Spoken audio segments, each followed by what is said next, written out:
اللہ راضی ہو جائے، اللہ کا پیارا حبیب راضی ہو جائے۔ سرکار غوث اعظم نے تو ہم 11ویں شریف کرتے ہیں، 11ویں شریف کا مقصد بھی یہی ہے کہ اللہ راضی ہو جائے، اللہ کا پیارا حبیب راضی ہو جائے۔ کیا مطلب کیا ہے؟ ایصال ثواب کا۔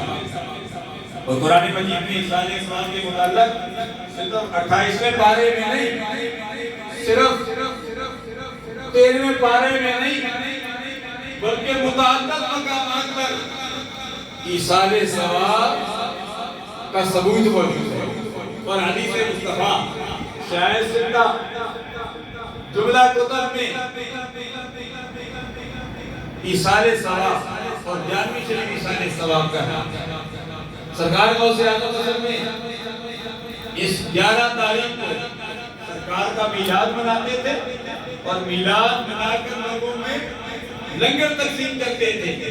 آپ کا لنگر ہر وقت جاری رہتا ہے، اور 11ویں تاریخ کو تو خصوصیت کے ساتھ اللہ نے اس 11ویں شریف کو اتنا مقبول کیا، اتنا مقبول کیا کہ آپ کے وصال کا کمال کے بعد بڑے بڑے اولیاء کاملین آستانہ عالیہ ڈھیر شریف، باب کھیل شریف، تورہ شریف، اجمیر شریف، وصال شریف، سالک آباد شریف، نقیب آباد شریف، گولڈا شریف، بڑے بڑے آستانہ میں اللہ کے ولیوں کے عرس سال میں ایک مرتبہ منائے جاتے ہیں۔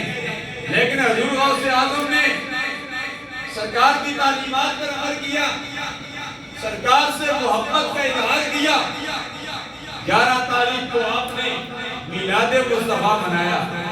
آپ کے وصال باکمال کے بعد 11ویں اتنی مشہور ہو گئی کہ اللہ تبارک و تعالیٰ نے پوری دنیا کے جو مسلمان ہیں ان کے دلوں میں یہ بات ڈال دی ہے کہ ہر ولی کا عرس سال میں ایک مرتبہ ہوگا، لیکن سرکار غوث اعظم کی 11ویں ہر مہینے ہوا کرے۔ سبحان اللہ۔ ہمارے آستانہ عالیہ بیات شریف صوفی اورنگزیب معصومی صاحب تشریف رکھتے ہیں کہ ہر ماہ مقدس میں وہاں ان کے خلیفہ ہیں، سنجوال گینڈ میں ہر ماہ مقدس میں 11ویں شریف، اور یہاں جامعہ حقانیہ ظاہر علوم میں الحمدللہ اللہ کے فضل سے ایک 11ویں نہیں، مہینے میں 9 11ویں ہوتی ہے۔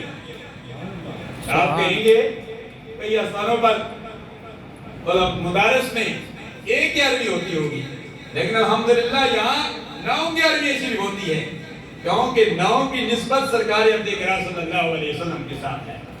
9 کیسے؟ ہر مہینے میں ایک 11ویں شریف ہوتی ہے۔